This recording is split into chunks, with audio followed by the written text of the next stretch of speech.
Bonjour mes amis, j'espère que tout le monde se porte bien. Un petit message sur la vibration avec les nombres. Alors, s'il vous plaît, pouvez-vous me donner une vibration? Voilà. J'ai pas eu beaucoup de temps à faire. Vibration 8, le pouvoir et la justice, son énergie en déséquilibre.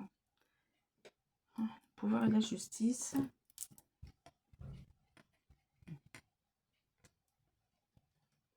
Vibration 8. Vibration 8. En déséquilibre. Alors, je vais vous dire, côté cœur, si tu es célibataire, tes guides souhaitent que tu saches qu'il est important que tu reprennes le pouvoir et le contrôle de ta vie sentimentale. Tu n'es pas obligé de subir le célibat. Si c'est quelque chose de difficile à vivre pour toi, alors il t'appartient de créer le bonheur auquel tu aspires en provoquant le destin.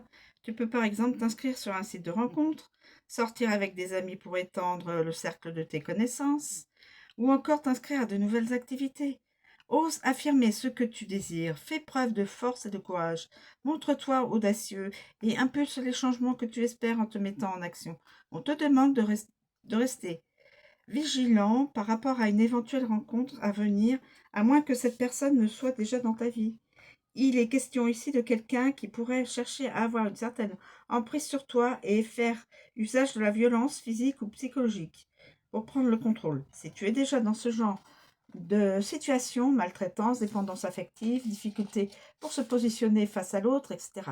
Cette carte t'invite à sortir de ce schéma négatif en osant prendre les décisions qui te permettront de construire ton bonheur. Séparation, déménagement, démarches juridiques, etc. Dans un cas comme dans l'autre, cette carte est une invitation à reprendre le pouvoir sur ta vie.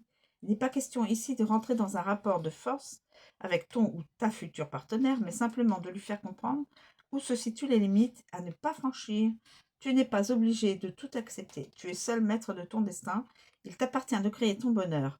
Si une situation ne te rend pas heureux, à toi de mettre en place des actions pour que le changement s'opère. Et si tu as d'ores et déjà entamé des démarches, reste confiant même si les choses risquent de prendre du temps. Tu as la force et le courage pour faire face. Tiens bon, le dénouement sera positif. Côté professionnel. Si tu es actuellement à la recherche d'un emploi, il est ici question de reprendre le pouvoir sur ta vie professionnelle. Sois maître de ton destin et n'hésite pas à prendre les choses en main. Si tu rencontres des difficultés, surtout ne baisse pas les bras.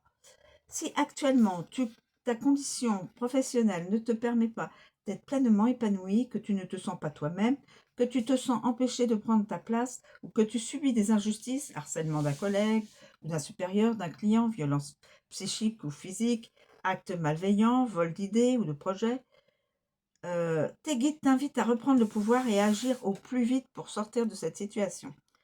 Tu peux, par exemple, te rapprocher d'un syndicat ou entamer des démarches juridiques pour faire valoir tes droits contre là où les personnes ou l'entreprise. Reste méfiant envers certaines personnes de ton entourage professionnel. Toutes ne sont peut-être pas aussi bienveillantes que ce qu'elles veulent laisser croire. Si tu es déjà engagé dans une procédure juridique, tes guides te demandent de faire preuve de courage et de patience. Sois fort ou forte. Si les choses prennent du temps à se régler, la situation devrait évoluer à ton avantage. Continue de te battre pour faire entendre ta voix et reste sur tes positions. Voilà. Je vous remercie de me suivre. Je vous souhaite une très bonne journée et je vous dis à bientôt.